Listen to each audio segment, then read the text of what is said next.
trabalhe como um lavrador. O lavrador que trabalha deve ser o primeiro a participar dos frutos. 2 Timóteo, capítulo 2, versículo 6, 21 de novembro. Quando Paulo escreveu a Timóteo para encorajá-lo a enfrentar suas batalhas com bravura, primeiramente disse a ele para suportar as dificuldades como um bom soldado de Jesus Cristo.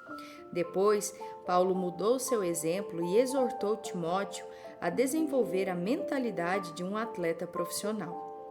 De repente, porém, a conversa atlética termina e Paulo começa a instruir o jovem ministro a começar a pensar como um lavrador. Em 2 Timóteo, capítulo 2, versículo 6, Paulo diz: "O lavrador que trabalha deve ser o primeiro a participar dos frutos." As mudanças repentinas de Paulo em suas ilustrações devem ter feito a cabeça de Timóteo rodopiar. Paulo já lhe dissera para suportar e lutar como um soldado, depois para se preparar e treinar como um atleta. Agora, contudo, ele lhe diz para trabalhar arduamente como um lavrador. É quase como se Paulo dissesse: Timóteo, você precisa ser um bom soldado de Jesus Cristo. Ou deixe-me dar-lhe outro exemplo. Você precisa treinar e se preparar com a mesma determinação e o comprometimento que um atleta possui. Ou, eis aqui outra ilustração para ajudá-lo a entender. Você precisa trabalhar arduamente como um lavrador. Eu sei, você precisa ser todas essas três coisas. Precisa lutar como soldado, preparar-se e competir como um atleta e trabalhar como um lavrador. Você precisa começar a se ver como todos os três: soldado, atleta e lavrador. Ao escrever 2 Timóteo, capítulo 2, versículo 6, Paulo usa palavras que transmitem imagens da vida agrícola. Por exemplo, a palavra lavrador provém do grego geórgos, que significa um agricultor que lavra o solo. Por ter usado a palavra geórgos, lavrador, não há dúvida de que Paulo tem em mente as variadas atividades de um lavrador enquanto escreve a Timóteo. Quando Paulo começou a expressar essa ideia a Timóteo, ele falou sobre o trabalho árduo de um lavrador. Diz ele: o lavrador que trabalha. A palavra trabalha provém do grego kopos, que sempre indica o tipo mais árduo e difícil de trabalho. Isso passa a ideia de uma pessoa que trabalha até o fim de suas forças ou até o ponto de exaustão física. Esse lavrador é um indivíduo que está empregando todas as suas forças em terminar a tarefa que lhe foi apresentada. Embora esteja cansado, ele continua avançando passo a passo, recusando-se a desistir. Rejeitando a tentação de admitir a derrota, ele continua arando a terra à sua frente porque a tarefa precisa ser cumprida por alguém.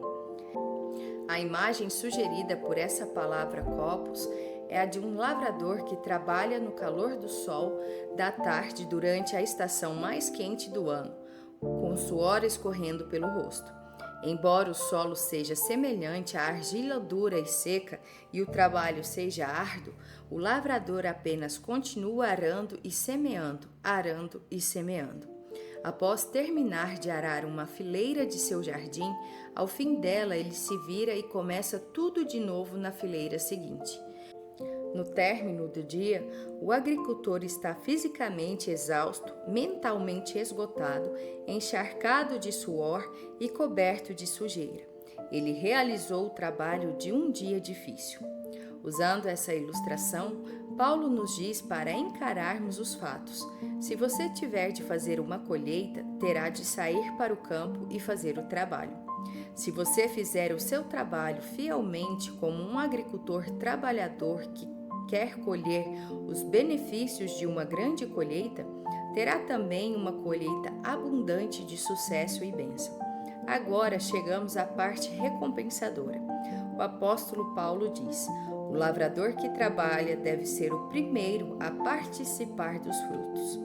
Essa é a promessa pessoal de Deus para qualquer um que põe a mão no arado e trabalhe arduamente. E essa é sua promessa especial a você. Paulo diz que se você for fiel em trabalhar no reino, deve ser o primeiro a participar dos frutos. Em grego, as palavras deve ser constitui a palavra dei.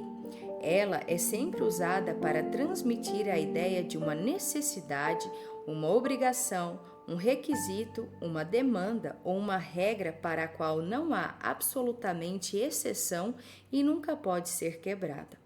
Você pode interpretar o versículo como: o lavrador que trabalha deve certamente ser, ou o lavrador que trabalha é obrigado e está sob comando. Paulo conta o que deve ser ao dizer: o lavrador que trabalha deve ser o primeiro a participar dos frutos. Em outras palavras, Deus quer que o crente comprometido, determinado e trabalhador coma da mesa da vitória e desfrute o doce fruto do sucesso antes que alguém mais o faça.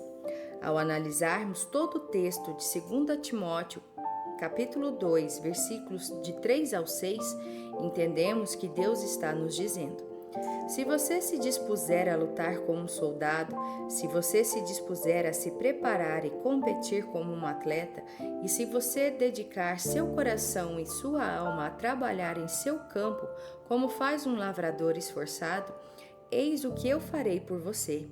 Estou estabelecendo uma regra permanente, que nunca pode ser mudada, alterada ou modificada, e estou tornando uma prioridade e necessidade que quando a sua batalha estiver terminada e você tiver provado que é um bom soldado, quando seus oponentes espirituais estiverem derrotados e você tiver vencido a sua competição, quando você tiver arado seus campos e as suas plantações começarem a crescer e amadurecer diante dos seus olhos, você comerá antes dos demais.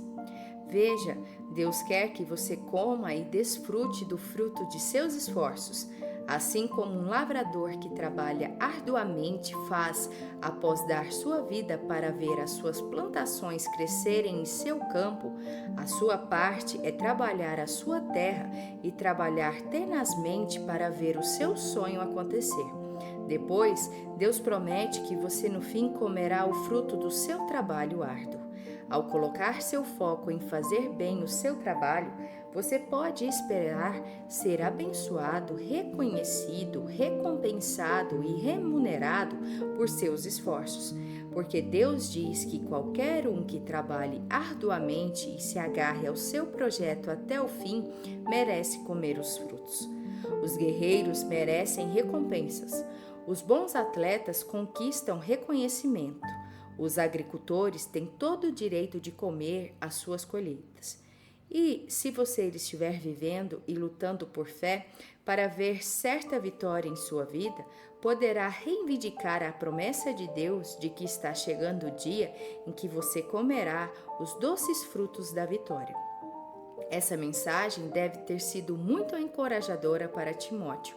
Naquele momento, ele estava tão imerso nos conflitos que giravam em torno dele que sua mente deve ter sido facilmente inundada por medos e preocupações sobre o que estava acontecendo à sua congregação.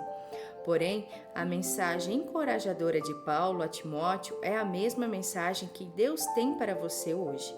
Deus está lhe dizendo: se você suportar as dificuldades como um bom soldado, treinar e competir como um bom atleta, arar e trabalhar arduamente no campo para onde eu o chamei, independentemente de quão árduo ou difícil seja, eu lhe prometo que chegará um dia em que as coisas mudarão, e nesse dia você será ricamente recompensado. Ouça essa oração e veja se ela se encaixa em sua vida. Senhor, sou muito abençoado por saber que Tu queres que eu coma os doces frutos da vitória. Esse reconhecimento me faz querer trabalhar ainda mais arduamente para produzir uma grande colheita para o Teu reino. Sei que em minha própria carne nunca serei capaz de realizar o sonho que Tu me destes. Pelo teu Espírito, porém, tudo posso. Por isso, eu peço que tu me enchas com tanta força e motivação que eu nunca pararei até por fim fazer a colheita dos meus sonhos.